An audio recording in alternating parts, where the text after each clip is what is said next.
selamat pagi semua anak-anak yang di rumah. Tetap semangat hari ini ya.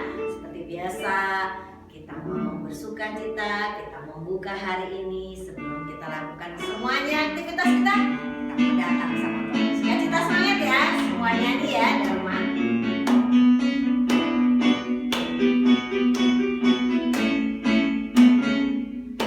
Yuk, daki ke gunung Tuhan ya. Ku daki gunung yang tinggi, ku turun lembah yang dalam, ku melintasi padang gurun hijau membentang. Yesus besertaku, ku terbang luar angkasa, ku selang dalam samudra, ku dayung perahu di sungai. Yesus besertaku, di kanan kau ada, di kiri kau ada, di atas dan di bawah kau ada, di suka kau ada, di dukaku kau ada, karena Engkau Yesusku. Ayo semua daki ya gunungnya Tuhan ya. Ku daki gunung yang tinggi, ku turun lembah yang dalam, ku melintasi padang gurun hijau membentang. Yesus besertaku, ku terbang luar angkasa, ku selang dalam samudra, ku dayung perahu di sungai. Yesus besertaku, di kanan kau ada, di kiri kau ada, di atas dan di bawah kau ada,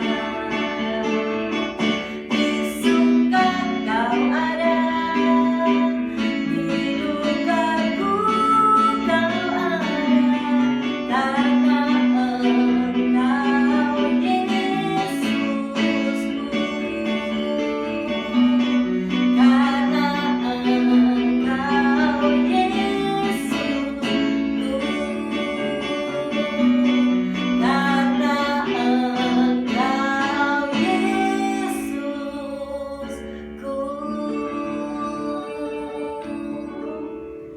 Tuhan, terima kasih untuk hari baru yang Kau berikan. Kami memulai aktivitas kami mau belajar Tuhan, biar anak-anak dari rumah mengikuti pembelajaran yang disampaikan dengan baik. Terima kasih Tuhan, kami serahkan kegiatan kami hari ini. Sebentar kami dengan sharing firman-Mu, Engkau yang menyertai dan memberkati setiap kami. Dalam nama Tuhan Yesus kami berdoa dan bersyukur.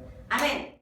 Selamat pagi anak-anak SD Kristen Terang Bangsa semuanya. Bagaimana kabar kalian? Miss Susi berharap semuanya dalam keadaan sehat. Nah, pagi hari ini kita akan bersama-sama belajar firman Tuhan. Namun sebelumnya Miss Susi mau mengajak anak-anak semua untuk berdoa. Mari kita berdoa. Tuhan, terima kasih untuk pagi hari ini. Kami bersyukur untuk setiap anugerah kesempatan Tuhan. Kau berikan kesehatan, kekuatan buat setiap anak-anak di rumah maupun semua guru-guru Tuhan. Pagi hari ini kami mau belajar firman Tuhan, berbicara buat setiap kami, biar sepatah kata itu boleh mengubahkan hidup kami. Firman-Mu menjadi pelita bagi kaki kami dan menjadikan terang buat hidup kami. Terima kasih Bapa, kami mengucap syukur dan berdoa. Amin. Anak-anak, bulan ini kita belajar dengan tema bertumbuh di dalam Kristus. Kita akan buka sama-sama Alkitab kita dari 2 Petrus pasal 3 ayat 18. Anak-anak bisa menyiapkan Alkitab di rumah, dibuka, kemudian kita akan baca bersama-sama. Yesus akan membacakan untuk anak-anak sekalian. 2 Petrus 3 ayat 18. Tetapi bertumbuhlah dalam kasih karunia dan dalam pengenalan akan Tuhan dan Juru Selamat kita, Yesus Kristus. Baginya kemuliaan sekarang dan sampai selama-lamanya. Nah, anak-anak, semua orang tua pasti bahagia melihat anak-anaknya bertumbuh. Baik itu bertumbuh secara fisik, secara mental, secara intelektual, secara kemampuan apapun. Semua orang tua bahagia ketika melihat anak-anaknya bertumbuh dengan baik. Sama seperti Bapa kita, Bapa yang ada di surga. Bapa di surga menghendaki supaya kita, anak-anaknya, yaitu orang percaya, bertumbuh secara rohani, yaitu bertumbuh dalam kasih karunia dan pengenalan akan Tuhan Yesus. Nah, di sini mencatat ada 4 tanda pertumbuhan seseorang. Anak-anak bisa belajar bersama-sama. Yang pertama, bertumbuh dalam komunitas rohani yang sehat. Anak-anak sekalian pasti sudah bergabung dalam gereja lokal ya. Di situ anak-anak dilayani dalam sekolah minggu bersama dengan kakak-kakak pengajar. Di sekolah juga sebelum pandemi ini kalian ada dalam komunitas yang membangun di dalam kelas kalian masing-masing. Nah, persekutuan itu sangat penting anak-anak. Aktif dalam kegiatan persekutuan itu membantu pertumbuhan rohani kita, seperti gereja mula-mula yang tekun dalam pengajaran, saling mendoakan, saling membangun, saling membantu. Kalau kita punya teman-teman yang mengasihi kita, yang membangun kita, maka kehidupan rohani kita pun akan bertumbuh. Yang kedua, tanda pertumbuhan seseorang adalah semakin hari semakin mengalami Allah, punya perjumpaan pribadi dengan Tuhan, punya pengalaman pribadi dengan Tuhan, tidak hanya mendengar dari apa kata orang saja, tapi punya pengalaman pribadi dengan Tuhan. Sisi percaya pasti semua anak-anak punya pengalaman pribadi dengan Tuhan, baik itu di rumah, di sekolah, dimanapun. Pernah nggak kalian seperti ini? Miss, aku tuh punya pengalaman pribadi dengan Tuhan, Miss. Saat aku sakit, aku berdoa, aku percaya Tuhan menyembuhkan. Dan kemudian Tuhan bekerja, Tuhan menyembuhkan aku, Miss, melalui obat yang aku makan. Ya, itu contoh pengalaman pribadi dengan Tuhan, anak-anak. Banyak contoh sederhana lainnya. Saya yakin setiap hari kalian mengalami pengalaman pribadi dengan Tuhan. Yang ketiga, ketika seseorang bertumbuh itu, semakin hari dia akan semakin suka melayani. Nah, melayani itu bukan berarti harus berdiri di mimbar seperti Bapak Gembala misalnya. Melayani itu artinya kita punya kerinduan yang besar untuk melakukan sesuatu bagi pekerjaan Tuhan. Melayani itu bisa dari hal kecil anak-anak, ya. Seperti Tuhan Yesus datang untuk melayani, bukan untuk dilayani. Melayani itu memberi. Contohnya apa, Miss? Ketika anak-anak bertumbuh di dalam Tuhan, anak-anak punya kerinduan untuk melayani dengan suara anak-anak, memuji Tuhan, bermain musik misalnya ya. Melayani, Miss, aku punya talenta untuk membuat sesuatu yang enak, Miss. Aku mau membantu melayani papa mamaku. Melayani siapapun, melayani orang tuamu, melayani adik kakakmu, itu juga bukti kasih di mana kamu belajar melayani orang-orang di sekelilingmu seperti Tuhan Yesus, ya. Yang keempat, semakin hari punya kerinduan untuk memberitakan Kristus kepada orang lain, menceritakan kebaikan Tuhan, bersaksi, ya, cerita sama temennya, tahu nggak, kemarin aku baru saja mengalami kasih Tuhan loh, ketika aku sakit, Tuhan sembuhkan aku. Wah, itu kasih Tuhan yang luar biasa. Itu contoh di mana anak-anak bersaksi. Jadi, ada 4 tadi tanda pertumbuhan seseorang. Yang pertama, bertumbuh dalam komunitas yang sehat.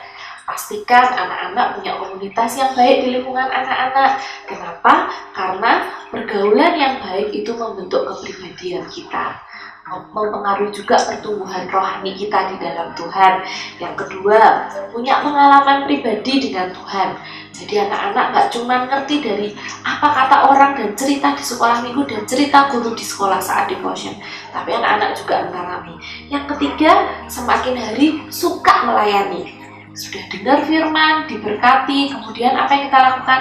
Melayani, memberikan apa yang kita punya untuk Tuhan. Melayani di gereja, di rumah, di sekolah, dimanapun anak-anak berada.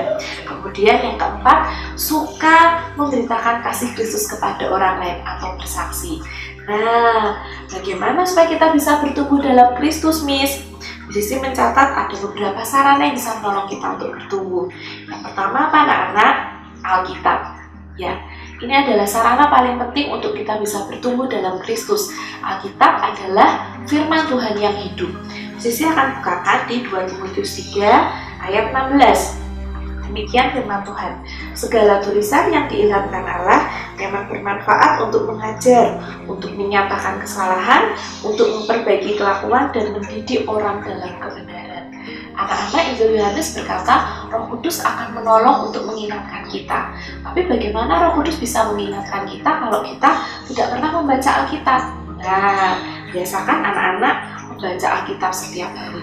Suatu saat ketika ada permasalahan, ketika anak-anak menghadapi sesuatu, Roh Kudus itu yang akan membantu mengingatkan kita. Ayat itu akan muncul menjadi kekuatan bagi hidup kita. Nah, itulah kenapa sangat penting untuk kita membaca Alkitab setiap hari. Dengan membaca Alkitab, kita akan semakin peka. Oh, kalau yang aku lakukan ini Tuhan berkenan. Kalau yang ini Tuhan tidak berkenan, jadi aku tidak boleh melakukan. Jadi anak-anak, tulisan yang diilhamkan Allah bermanfaat untuk mengajar kita lebih baik, untuk menyatakan kesalahan. Kalau kita salah, kita tahu dan kita minta ampun kepada Tuhan, untuk memperbaiki kelakuan dan mendidik kita dalam kebenaran. Nah, yang kedua, berada dalam persekutuan yang membangun. Dan yang ketiga, iman kita akan bertumbuh ketika kita mengalami pencobaan di dalam Tuhan. Ketika kita mengalami pencobaan, itu akan membentuk kita menjadi semakin kuat dan mengandalkan Tuhan. Ujian terhadap iman akan menghasilkan ketekunan. Jadi anak-anak yang dikasihi Tuhan, mari bertumbuh dalam Kristus. Baca Alkitab, terlibatlah dalam persekutuan dan komunitas yang membangun. Nantikan dan andalkan Tuhan dalam setiap persoalan yang kita hadapi. Tuhan Yesus memberkati. Mari sebelum kita belajar, anak-anak, kita berdoa terlebih dahulu. Tuhan, terima kasih untuk pagi hari ini. Kami sudah belajar firman-Mu. Biar firman ini boleh bertumbuh dalam hidup kami, menghasilkan buah. Dan buah itu tetap dan boleh dinikmati oleh banyak orang. Terima kasih Bapak. Kami akan melanjutkan kegiatan kami sepanjang hari ini. Biar anugerah dan penyertaan dan kasih Tuhan senantiasa menaungi hidup kami. Di dalam nama Tuhan Yesus, kami mengucap syukur dan berdoa. Amin. Tuhan Yesus memberkati.